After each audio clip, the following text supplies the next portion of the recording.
संत, गुरु, ब्राह्मण और भगवान और माता पिता, इनके पास में वो शस्त्र होता है जो दिखता नहीं है लेकिन काट बहुत जोर से करता है। हम जब ब्राह्मणों को बुलाते हैं, हम संत गुरुओं को बुलाते हैं, हम जब संतों को बुलाते हैं ना, तो फिर कुछ सुनने के लिए बुलाते हैं, उनसे सुना जाता है, उनको सुनाया नहीं जाता। मैंने कल भी आपसे कहा था, जीवन में सबसे बुरी बात क्या है? जो अपने माता पिता के सामने, अपने गुरु के सामने और विपरीत ब्राह्मणों के सामने बैठ करके अपनी चर्चा करे।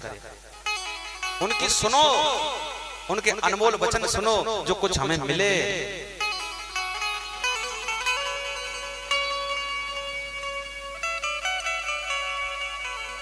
राधा नाम लेने वाले का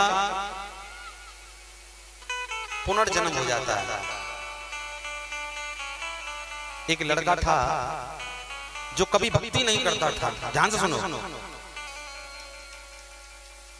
उसके माता पिता बहुत परेशान थे, कभी भजन नहीं करता, कभी राम नाम नहीं लेता, कभी राधे राधे नहीं बोलता। एक दिन उसके घर में, एक दिन उसके आंगन में और कुछ संतों की मंडली आ गई। किसकी आ गई? किसकी आ गई? अब सुनो, संतों की मंडली आ गई। तो संतों की मंडली ने आकर के कीर्तन किया, लेकिन बच्चा दूर खड़ा था। क्योंकि देखिए, जो व्यक्ति जैसी रंगत में होता है, संगत में होता है, उस पर वैसा ही असर होता है। समझे? संगति का असर अवश्य होता है, आज नहीं तो कल वो होता है। जैसा करोगे संग वैसा चढ़ेगा, जैसा पियोगे पानी वैसी बनेगी, जैसा करो खाओगे अन्न वैसा बनेगा। तुम किसी गलत व्यक्ति का धन खा लो, अन्न खा लो, सुनो ध्यान से, तुम किसी कैसे भी, चाहे कितने बड़े विद्वान हो, चाहे कोई हो, तुम किसी गलत व्यक्ति के घर पे भोजन कर लो, अशुद्ध व्यक्ति के घर पे, तो तुम चाहे कुछ भी कर लेना, कहीं न कहीं उस अन्न का इफेक्ट आप तक जरूर पहुंचे। किसी गलत व्यक्ति के घर पानी पी लो, असर होगा। किसी गलत व्यक्ति का संगति कर लो, चाहे तुम लाख कहो कि मैं नहीं बिगड़ूंगा, तुम लाख कहो, तुम्हारे घर वाले कहेंगे बिगड़ जाएगा। अरे हम कैसे बिगड़ जाएंगे, हम तो हम हैं। का हमको लल्लू समझा, हम नहीं बिगड़ूंगा।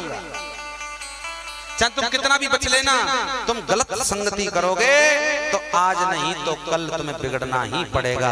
उसकी संगति का असर तुम पे आएगा प्यारे। कब तक बचोगे? कब तक बचोगे?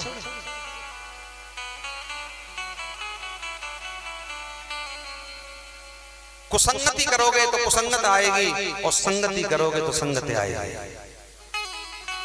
कुसंग लोगों के साथ में रहोगे तो कुसंगत का असर हो ही जाएगा, और सत्संगी लोगों के साथ में रहोगे तो सत्संग का असर आएगा। और एक दिन जो रोज गलत गाता था, अगर अच्छे संगति लोगों के साथ रहेगा तो एक दिन राधे राधे जरूर गाएगा, अवश्य। वो संत कहने लगे, अरे ओ लल्ला इधर आ, अरे हम राधा नाम संकीर्तन कर रहे हैं, चल बोल राधे राधे। वो लड़का कहने लगा, क्यों बोलूं? अरे बोल राधे राधे। बोले नहीं बोलता। बोले बोलना पड़ेगा। बोले नहीं बोलता। उस संत ने जो है पकड़ करके लड़के को एक तमाचा लगा दिया। एक तमाचा लगाया। अब वो लड़का, एक जो बच्चा था, वो एकदम क्रोधित हो गया, गुस्से में हो गया, और पढ़ा लिखा लड़का था, बोला वट क्या लगा रखा तुमने? वट राधे राधे। क्या है राधे राधे? संत बोले जा बेटा, हो गया काम। अब बोल तो दिया राधे राधे राधे। अब वो चला गया। लास्ट अंत में ऐसा होता है कि उस बच्चे का प्राण होता है। आया है सो जाएगा राजा रंग फकीर, कोई सिंहासन चढ़ गया, कोई बंधा जंजीर।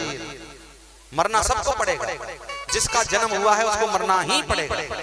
हम माने तो और हम नहीं माने तो तब भी हमको मरना पड़ेगा। क्योंकि इस दुनिया में राजा हुए अनेक, यहाँ पर रावण रहे न राम रहे। राजा हुए अनेक, यहाँ पर रावण रहे न राम रहे, और जो आए थे गए यहाँ से केवल उनके नाम रहे। अरे अरे कौरव पांडव नहीं जगत में, नहीं वो श्री घनश्याम रहे, और जो आए थे गए यहां से केवल उनके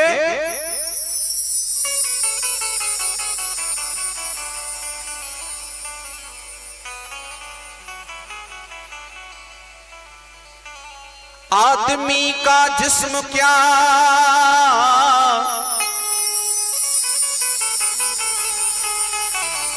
आदमी का जिस्म क्या, जिस पे सैदा है जहां, एक मिट्टी की इमारत, एक मिट्टी का मकान, खून का गारा बनाया। ये जो हमारा देह है ना, ये मकान मान लो। जैसे मकान में ईंट लगती है कि नहीं? मुंडी ऐसे ऐसे मकान में ईंट लगती है कि नहीं? मकान में सीमेंट गारा लगता है कि नहीं? जैसे ईंट को लपेट के लगाया जाता है, तो वो ईंट क्या है और गारा क्या है? जो लेबर उठा करके देती है भर के तसले में,